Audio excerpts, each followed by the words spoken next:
Good morning, AHN family. This is Dr. Robert Marshall, current director of AHN, and coming to you this morning from my courtyard.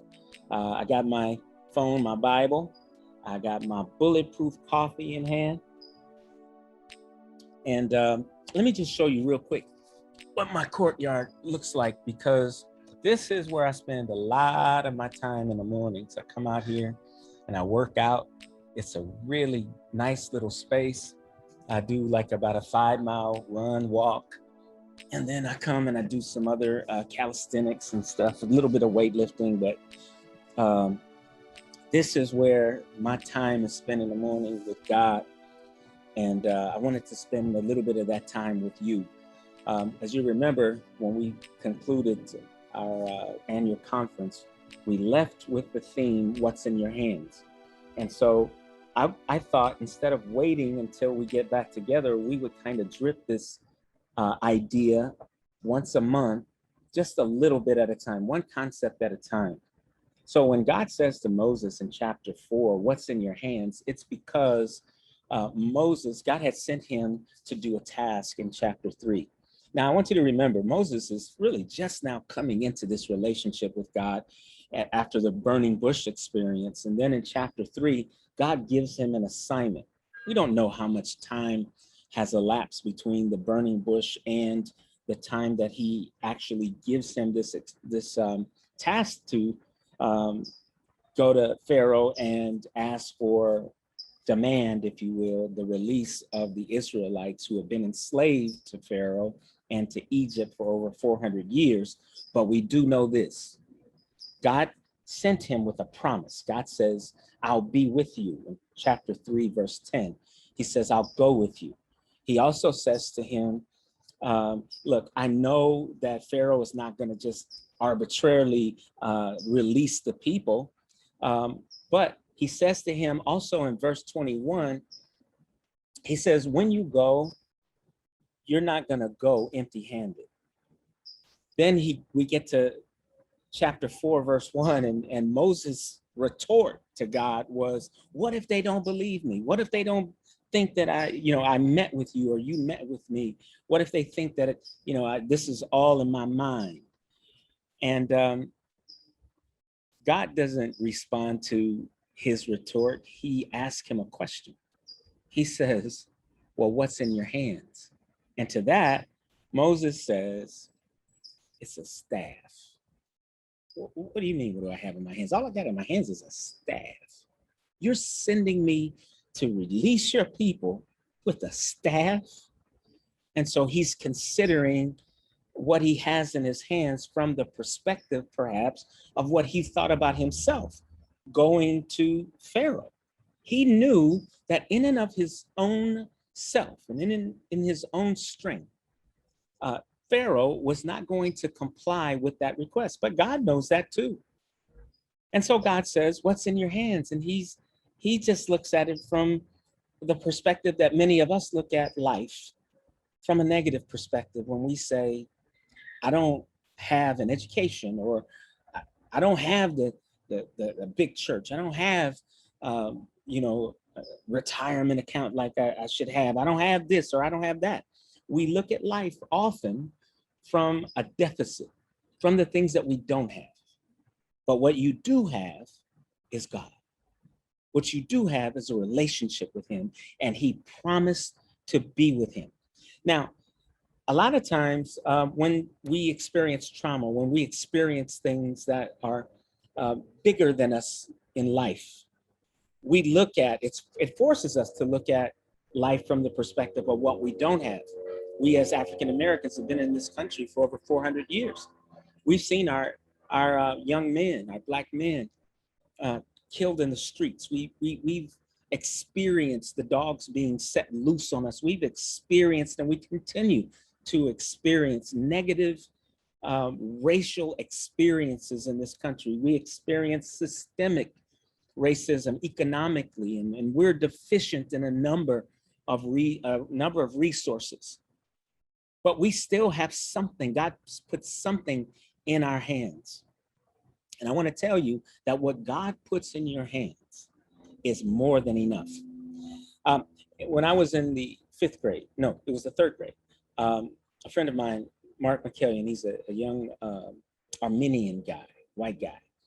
And he is my best friend because I moved into this new area. It's a predominantly white area. And, you know, you got to have friends. Somebody got to be your friend, right? So Mark and I become friends, and Mark builds models. I've never even seen a model, but I wanted to build this X-15 airplane, and Mark had already done that. So his mom and my mom got together. They gave us money and sent us to the store, the airplane model store, and we pick up our models. And the next day, we're going to meet after school to build models.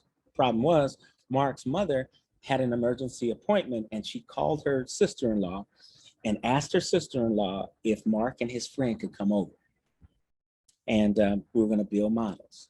She said, okay. So Mark and I, after school, we finished our homework, and we ran around the corner to his aunt's house, and we lay out all of the parts, break out all these plastic pieces and stuff. And it's the coldest day in Los Angeles, windy and everything.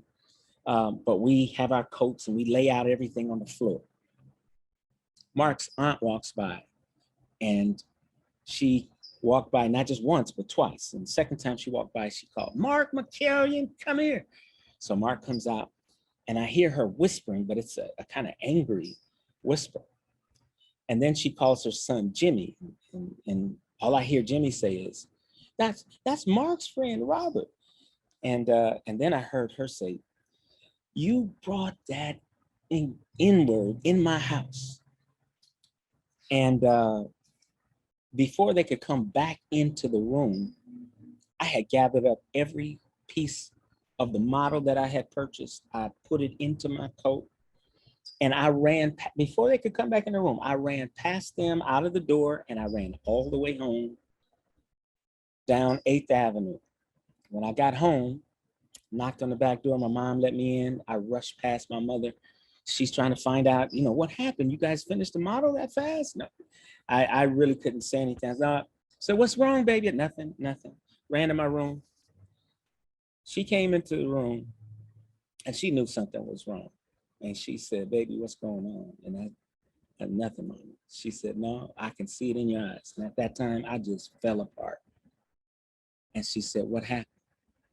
And I told her. She said to me, I'll never forget it. She picked up my little face, and she said, baby, I want to tell you this. It is their loss that they won't get to know you. You need to know this. Your skin color is beautiful. And the blacker the berry, the sweeter the juice. Now, like Moses, I didn't know that what she was giving me was something valuable. I didn't realize that what she was pouring into me at that moment, what she was putting into my hands, was some valuable information that I would need later.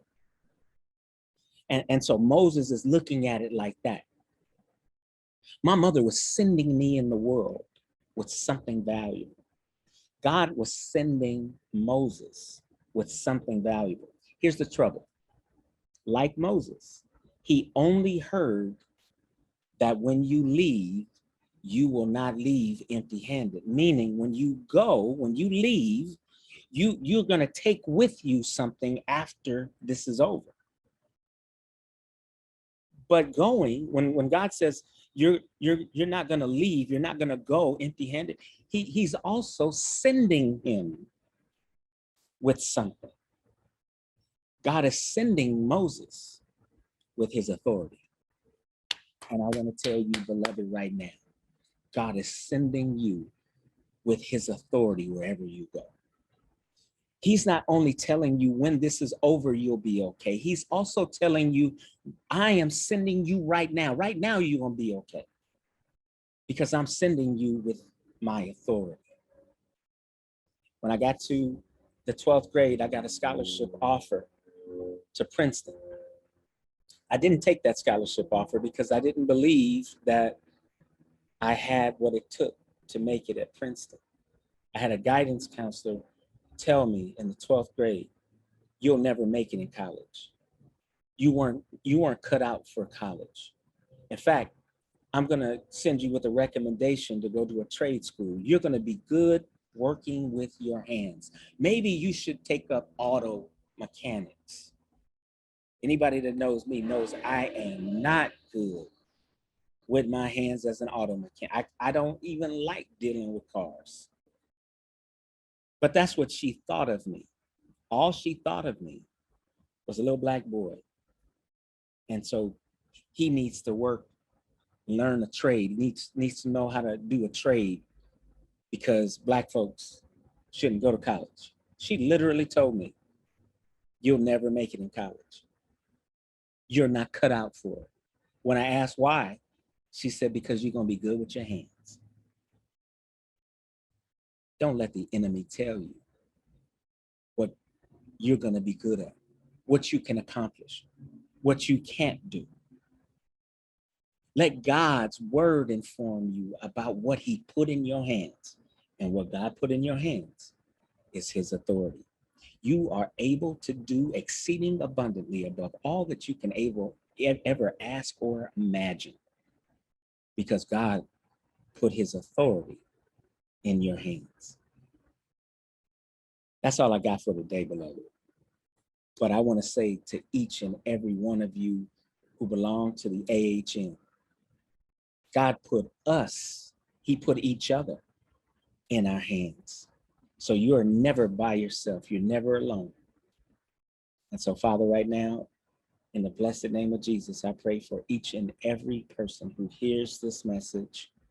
I pray that it will find them well. I pray that it will find them at a place that you can uplift them with your word. I pray that it will find them in a place, Lord, that they be encouraged and that they be able to move forward. You know, the thing that I want to conclude with is this. I ran into obstacles all my life. People telling me what I could and could not do all my life. But today, I not only have a bachelor's degree, not only have a master's degree, I completed a doctoral program, got a doctorate degree. I'm not saying that to be braggadocious. I'm saying that because when my mother poured into me, the blacker the berry, the sweeter the juice. I didn't understand it that day. But being 60 years old, I can tell you right now, she was pouring into me a self-esteem and a determination and a will to win no matter what. And that's what God's put in each and every one of you who belong to the AHN. If nobody ever told you, let me tell you, baby, the blacker the berry, the sweeter the juice. God bless you.